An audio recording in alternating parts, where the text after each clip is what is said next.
What's up guys, Sean Nalawani, SeanNal.com, and I've had a few subscribers ask about this over the years, so wanted to make a video on it today. The question being, have I ever competed in a fitness competition, or would I ever compete in the future, and why or why not?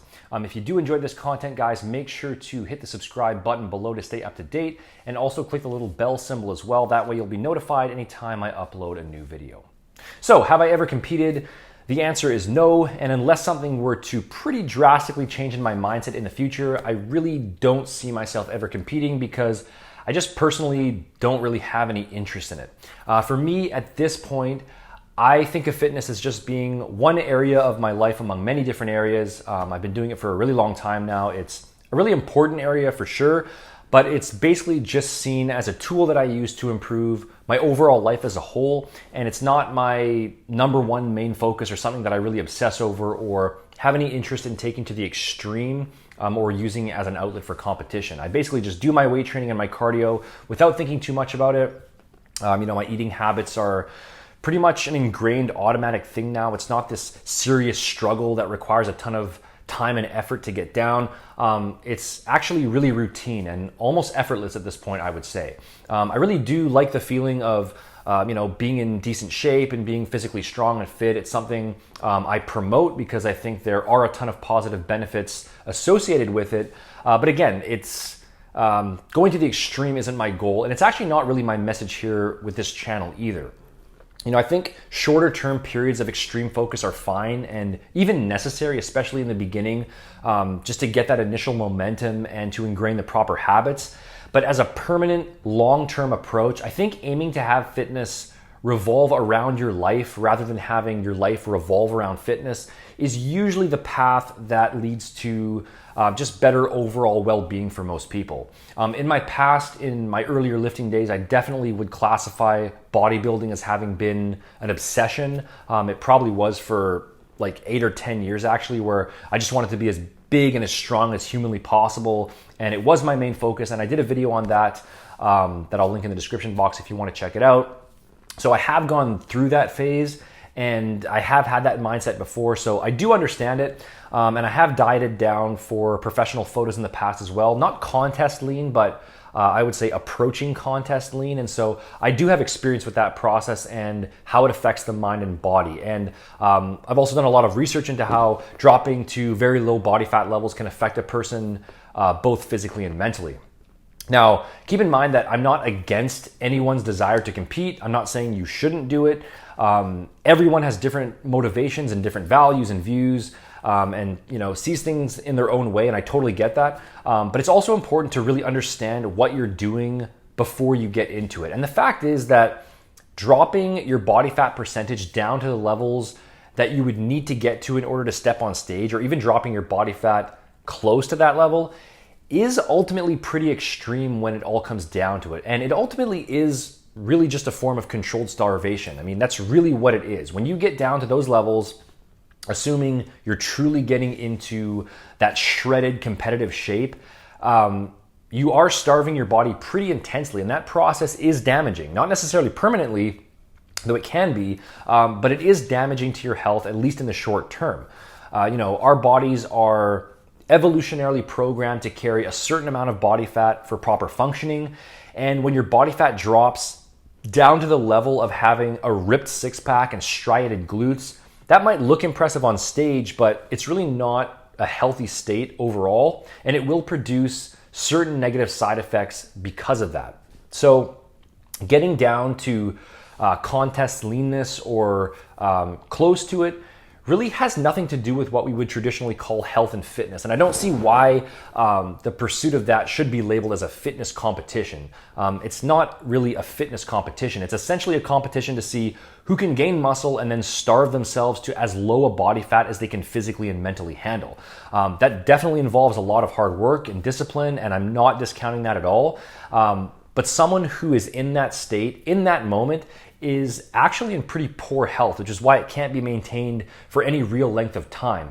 And they're going to be much less fit physically and less fit mentally than they would be if they were at a higher body fat level. And there's even research showing this. For example, and keep in mind this is just one single case study on one competitor, but the numbers are still pretty interesting in terms of what can happen. And I'll link it in the description box below as well if you want to check it out. But what it did was track a 26-year-old competitive bodybuilder from 6 months before his competition to 6 months after, where he dropped from about 15% body fat down to around 5%, and it showed testosterone levels dropping by 75%, thyroid hormone levels being cut in half, and cortisol levels roughly doubling. Again, this is just one person, and the effects did go back to baseline after the competition, but that at least gives you an example of what can potentially happen.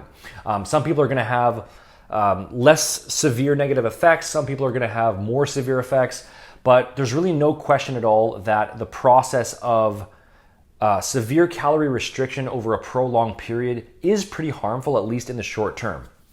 Now, if that sacrifice is worth it to you and you are an experienced competitor or you're thinking about competing, you like the challenge of pushing your body to its limits, you want to see that finished product, and you are aware of what you're up against and what it could do to your health, at least in the short term, then obviously that's 100% up to you. And I would never try to say that you shouldn't do it. Professional athletes make sacrifices that might be physically unhealthy in order to compete at that elite level, or people, even outside of fitness, even in like academic pursuits, they might outwork themselves to, or overwork themselves to unhealthy levels to achieve something great. The same goes for business. And so competing could just be viewed in the same way. And I fully understand that. I get that for some people, that sacrifice is worth it. It's a form of competition, but it's just important to be aware of what's actually going on here and to ask yourself why you're wanting to do it and if it's truly worth it. Because I think a lot of people just sort of get influenced by what they see online or in magazines, Instagram, even here on YouTube, where that type of physique is glorified. And so they start to see it as being normal. And so they want to get into it without really realizing what's actually involved. And again, this whole thing extends beyond just contest prep and even applies to just being at any body fat level that would be below a normal healthy range. Obviously, the lower you go, the worse the side effects are going to be.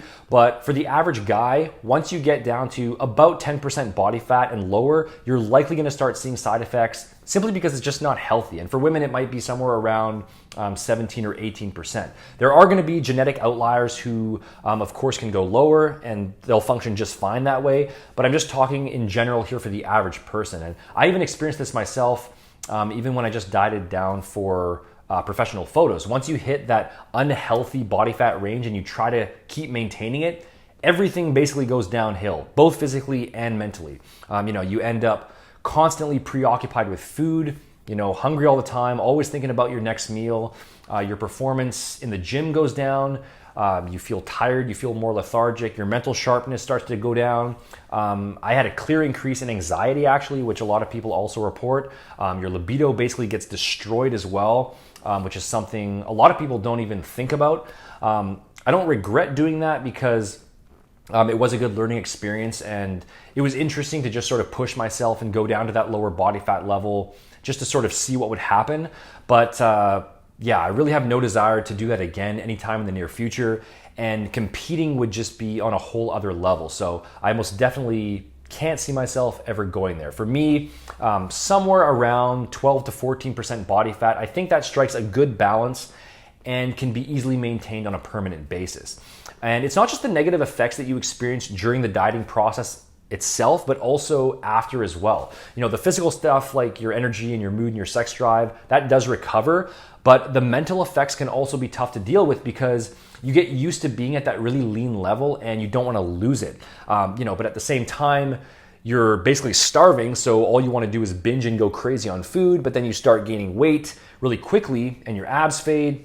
And so it's just kind of this whole process that sort of messes with your head, and it's this just sort of weird mental game. Not everybody's going to go through that, but if you talk to people who do compete and who do get to those levels, it is a very common thing. And if you've ever seen somebody in contest shape and then seen them a few weeks or months after the competition where they've basically been binge eating, it's pretty alarming to actually see how much weight somebody can put on in such a short period of time. And it just goes to show how unnatural it is to be at that really lean level of body fat, because the body is literally just screaming out for calories and nutrition in order to get itself back to a more balanced state. And even people who are normally extremely disciplined can totally lose control once that process is over.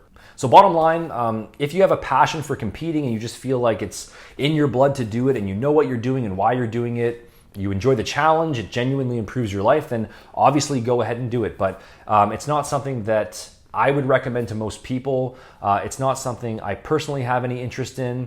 And if you are going to do it, then at least do your research first and really get an understanding of what's involved and how it might affect your health, not only physically, but mentally as well. You know, do your research first before you commit to it, because it is a pretty extreme process if you're going down to those very low levels of body fat, and there can be real consequences if you aren't careful. So thanks for watching, guys. Feel free to share your comments on this topic in the comment section below. If you enjoyed the video, make sure to hit the like button, leave a comment, and subscribe. My complete program that promotes a good, balanced, healthy approach to building a great physique without any starvation or excessive deprivation involved, including step-by-step workouts, meal plans, supplement guides, and one-on-one coaching. Then you can check out my body transformation blueprint by clicking here or by heading over to btblueprint.com. The link for that is in the description box. The official website is over at seannall.com. Make sure to follow me on Facebook and Instagram if you aren't already. The links for that are also in the description box below. Thanks for watching, guys, and I'll see you in the next video.